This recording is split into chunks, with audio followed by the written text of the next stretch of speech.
Good morning. Thanks for having me on. So if you wouldn't mind, please tell me a little bit about your background. And you've worked inauguration security before, is that right? Yeah, that's true. I had an extensive career with the Diplomatic Security Service. A big part of that portfolio is dignitary protection.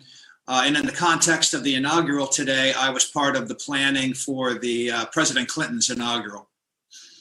Talk to me about, especially for those of us who have never been to an inauguration. Of course, we see it on television and we see the scope.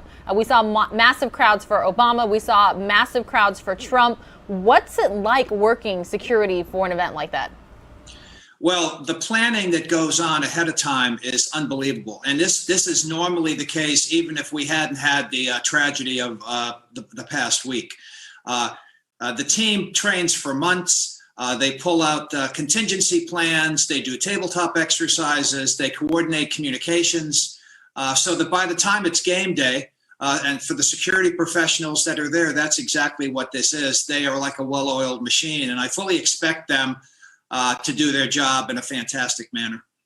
One question that I have, Mr. Benson, is, of course, everybody saw images, videos of the chaos that ensued exactly 2 weeks ago today. But ever since then, has there been an overreaction, you think, to preparedness for what may or may not happen today?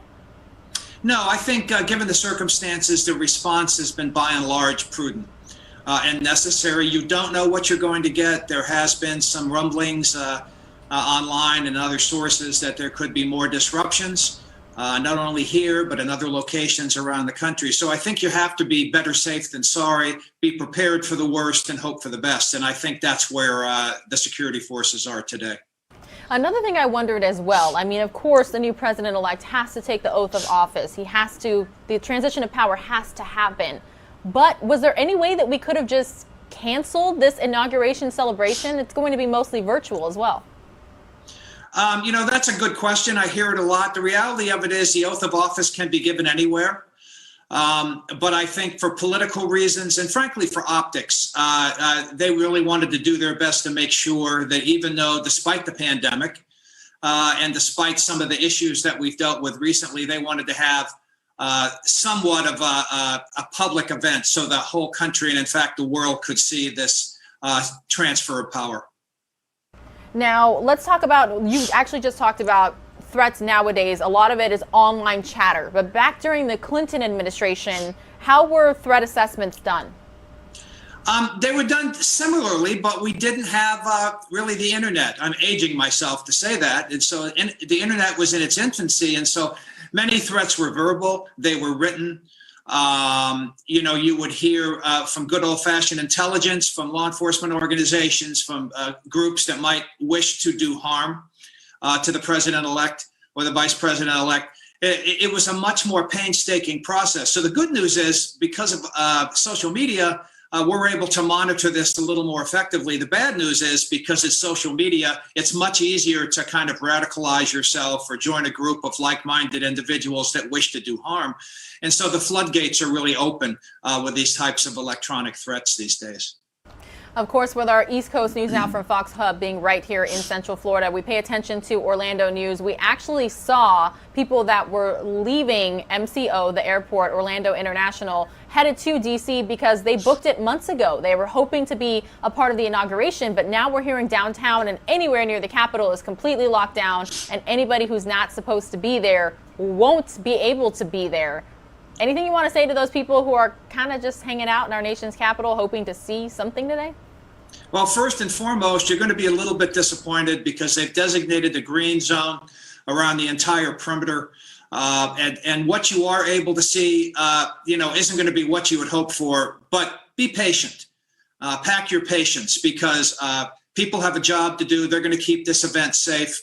And don't do anything silly or stupid. Today, it's not about politics. It's about a peaceful transition of power and keeping everybody safe. So make good decisions that won't cost you later. Now, when today is all over, are the barricades going to come down? Is Capitol Hill going to be easily accessible to people today, or are the guards going to be up for a few days still? Well, I don't know the exact timetable for that, but my assumption would be is they're going to take a look at that, see how today went, see how the evening goes. And they may choose to extend it for a few more days, or they may, loosen up the perimeter a little bit. That remains to be seen. But a lot of that's going to be based upon threat assessments and active intelligence that they're receiving. I'm not going to date myself, but I have been to our nation's capital once. I was in 4th grade, so I'm not going to say what year it was. But that's the beauty and magic of Washington, D.C., is seeing all the monuments. And so it definitely must be kind of painstaking for those who did have good intentions and who actually wanted to attend the historic inauguration today. Yeah, I mean, it's quite an event. I've always had family members and friends that have gone. But even under normal circumstances, and I'll put the normal in air quotes, security is extremely tight on Inauguration Day. So while you can have spectators, even then it was thoroughly screened and vetted. This is just a more extreme example of that because of the recent circumstances. So again, if you are there, it's a wonderful city. There are still some things to see and be part of the pageantry and the event. But please make good decisions and don't try to force your way into areas that are restricted. I wanted to tap into your expertise really quickly again about the National Special Security events. Can you elaborate on that again for me, please? Sure. It's a National Special Security event. It designates the United States Secret Service as the overall command and control authority of the event. And it does a couple of things for us from a security perspective. Number one, it ensures a coordinated response if they have problems.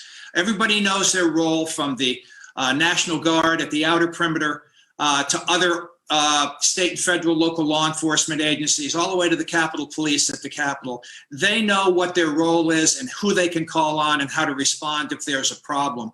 So it's much smoother. It's very tight security, and it's a good thing. They do these for Super Bowls. We'll see this in Tampa coming up. They do this for other events when I help coordinate the Olympic Games for the State Department. Same type of idea. And so we want people to enjoy themselves, but we also want to make sure that everybody involved is going to be able to participate safely and securely. All right, one non-inauguration related question. You've got a lot of background in security. You've worked events. I've heard you worked at Disney as well. Yeah, it's true. I started my career with the Walt Disney Company in the security division back in the dark ages. So for those of you who are watching this, or for those who are watching this, who are inspired by your story, who say, I want to get into security, I want to be like Mr. Benson, I want to have a job and a career like this, what would you recommend for them? First of all, don't give up. The competition was keen back when I started. It's even keener now.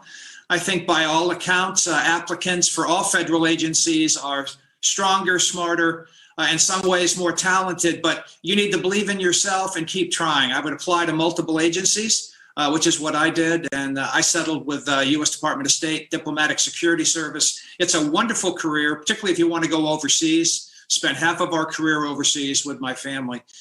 So a very rewarding career, and also, mind your P's and Q's, particularly nowadays with social media. Everything you do, say, and have said is permanently online. So keep that in mind, because they will look at that when you apply for work, and particularly in law enforcement. Some great advice and a perfect way to wrap up this interview. So Mr. Dave Benson, thank you so much for joining us bright and early this morning. And if you're able to watch today, I hope you enjoy the festivities. Thank you very much for having me. All right, everyone, we're taking a live look at Capitol Hill right now. This gorgeous live picture. The stage is set for today. Most of you are going to see a 2-minute commercial break, and when you return, we will be